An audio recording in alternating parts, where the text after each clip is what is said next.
very quickly initiated a men's small group that we would meet and at Wes's house, Wes's and Darrell's place. And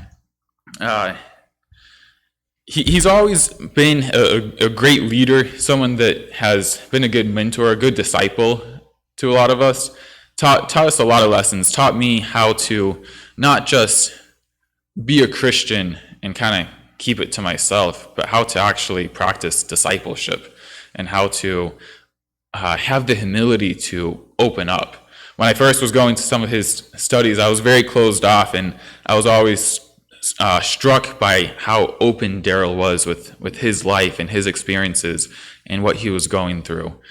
So now you'll get to hear a little bit of his story.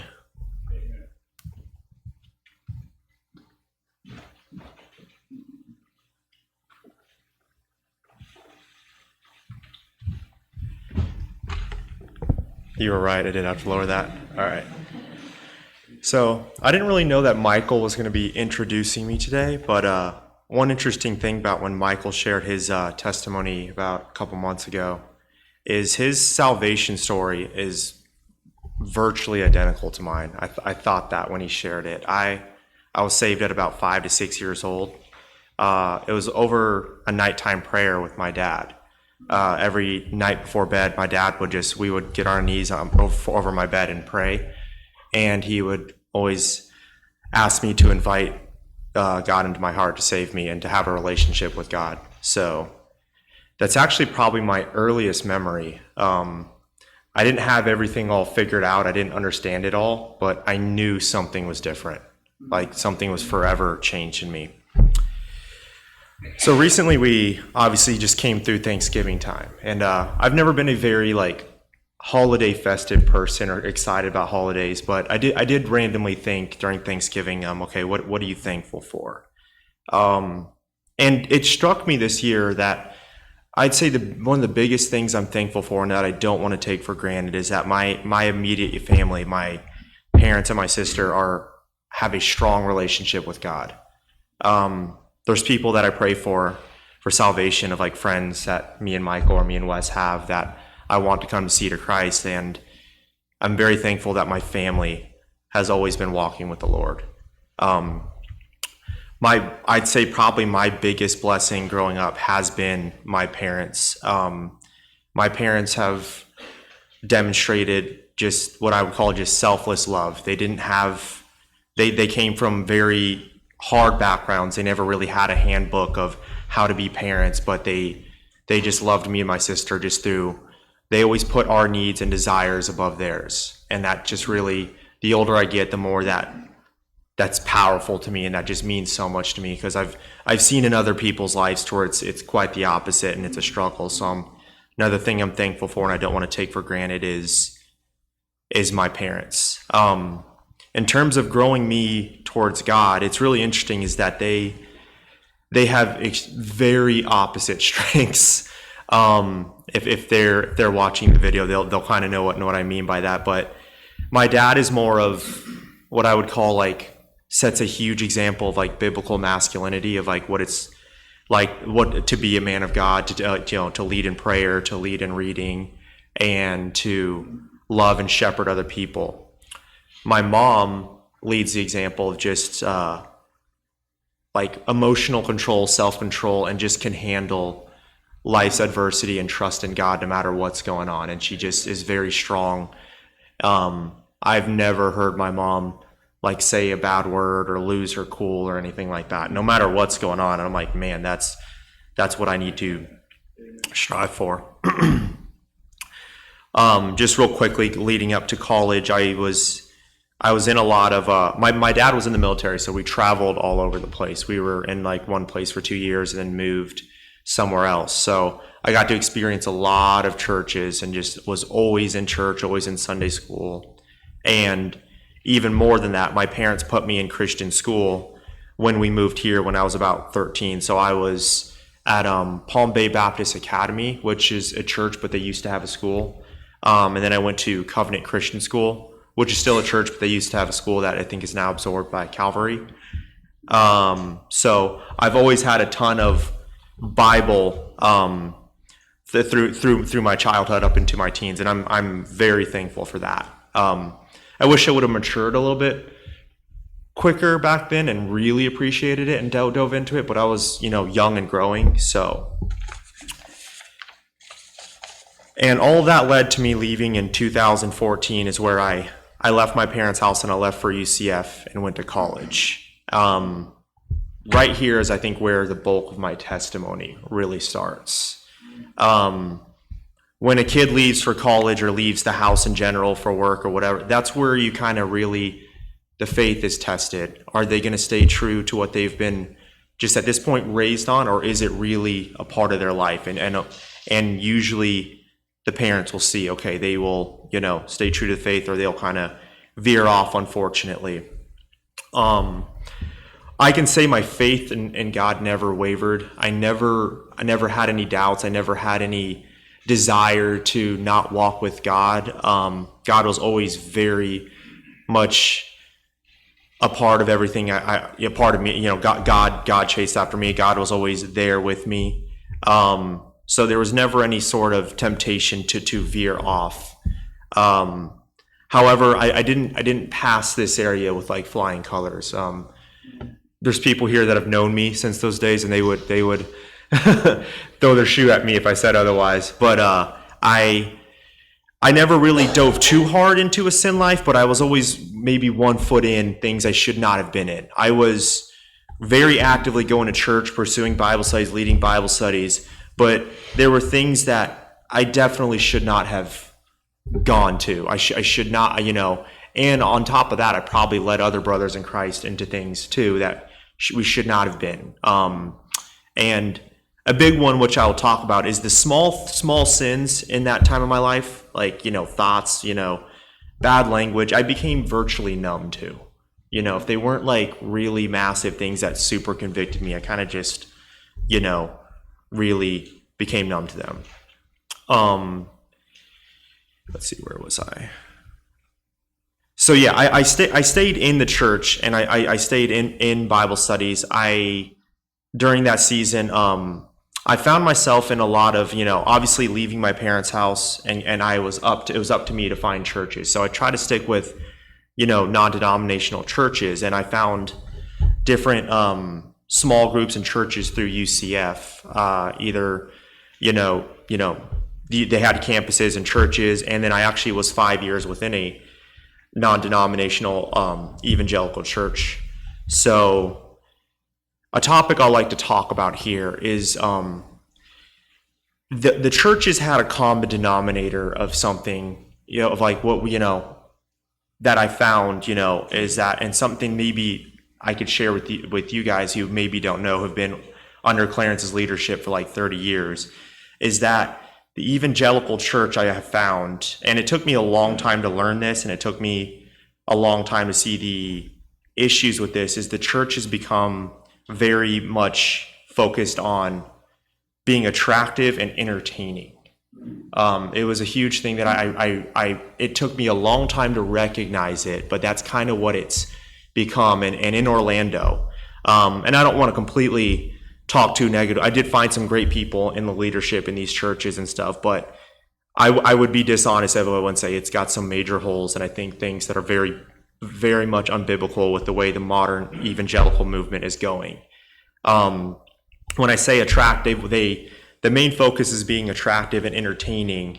I did not see anything wrong with that. In fact, I'm like, okay, cool. It's, it's interesting, it attracts a lot of people. I can meet new people, fellowship. It wasn't until I came back to Melbourne that I really just started to discover why that is a major issue. The problem is what is it at the expense of? So the entertainment and making the church as attractive and entertaining as possible is typically at the expense of I'll say the big one, expository preaching. Expository preaching is replaced for topical, for lack of a better word, TED Talky sermons that really don't have any real meat in them for the believer. It's a topic that can just motivate somebody for their work week, and there's some stray Bible verses probably out of context to fit the narrative of the sermons. And I know I'm being a little harsh, but it's honestly worse than this. If I look back at that, I'm like now thinking, okay, but they seem, I don't know anyone's motives. It could be bad, but at best, the goal is they do that to attract weaker believers or people that are not saved. But the whole within that is, I believe it starves the saints within the church, meaning the people that are believers are not really being fed or discipled. They're not learning, the deep things of the Bible, the revelation of God's word through the scriptures is what we have. And that's why, having been to these other churches, I can really appreciate Community Bible Church and what Clarence does. It is a rare gem these days, and it is a shame that churches like these are not filled to the brim, in my opinion. But it's hard to find. Clarence comes up and he accurately and clearly teaches the Bible, and that is such a gift, because in what I found back then was just not happening. I didn't know it at the time. And even talking to my parents about it, that was just becoming the movement. And even in their generation, they didn't know that that's kind of where it's just starting to go. So where it would really negatively affect me is when I would enter into some real suffering in life. Prior to all this, I had some hardships, some major injuries. Like, one was actually a traumatic brain injury, a brain surgery, and then another was a major compound fracture. But this was probably more stress on my parents than me. I was young, so I just kind of went through it like a normal injury. I knew in my college years, and I had even said it to one of my close friends who was also in the church, I hadn't really suffered. I hadn't really gone through anything terrible. And in 2018, that would all change. I entered a dating relationship that I should have never really been in, and it turned into a very, very disastrous marriage. Me and the other person, we had many flaws, many issues, and it was not good. It wasn't just a bad. It was the hardest season of my life, to where I still pray to this day. I'm like, God, I do not want to enter back into that level of suffering again.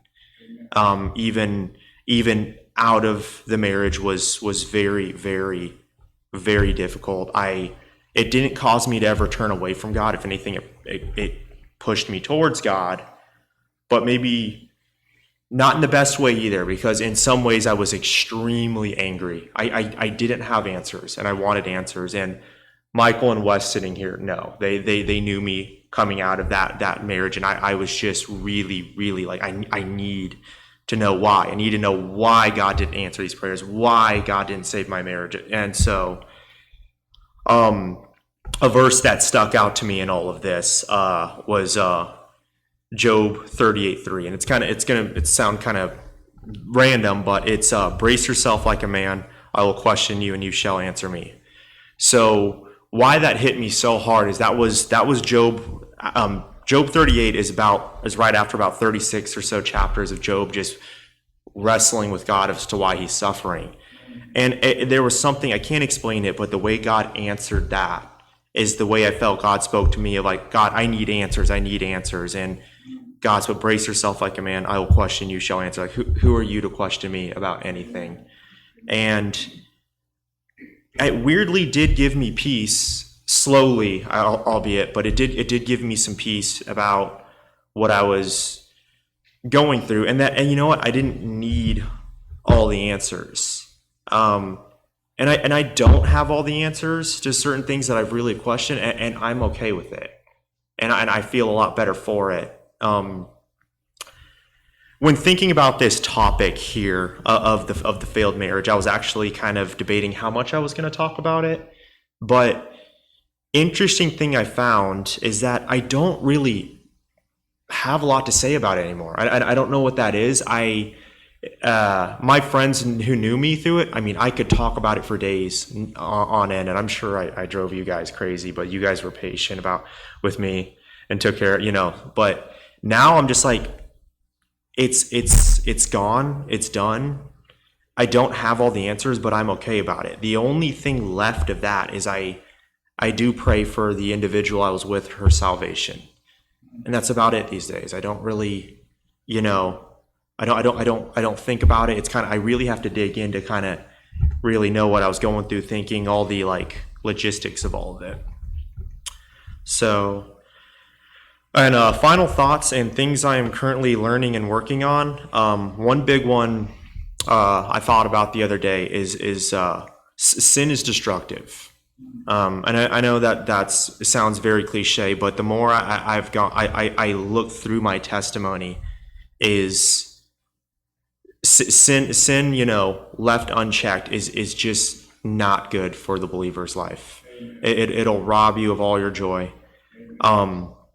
Another thing I'm learning is I'm getting to a place where I don't look back on my previous sins. I don't live in condemnation. I've asked for forgiveness. I don't look so much on the past, but I want to shift that. I shift it a little bit more to the forward. I want to have a healthier fear of sin moving forward. I don't think it really matters how much you are looking at your previous sin if you're still just got ones right in front of you that you're not dealing with. So I'm trying to look forward and grasp every little thing. And so on to that topic, another big thing I've learned maybe this last year is sanctification is the most rewarding and the most challenging thing in life, I feel. I never feel more joy or more peace when I'm getting it, but I can honestly say, at least from my experience, it is the most challenging thing. Is just trying to, I sometimes feel like I live in Romans 7 of okay, why do I keep doing these things? So, and it's tough, Romans 6 through 8.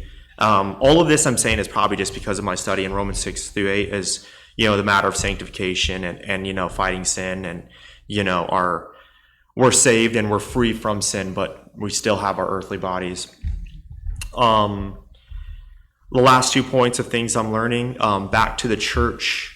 Another thing I didn't mention about an issue with the way the evangelical churches are moving. And by the way, that term has been the way to coin is the pragmatic movement or the seeker sensitive. Another major flaw with that is it's creating false converts within the believers because they sell I use the word sell, but they give a watered down version of the gospel to where sin is virtually removed. So I really feel church evangelism is starting to become a thing to where you have many believers who call themselves Christians who may not really be walking with God. Final thing is I feel the most peace from God when reading and studying his word, and that's why I'm so grateful for Clarence's ministry helping me just understand and go deep in the scriptures. And that's all I have for now.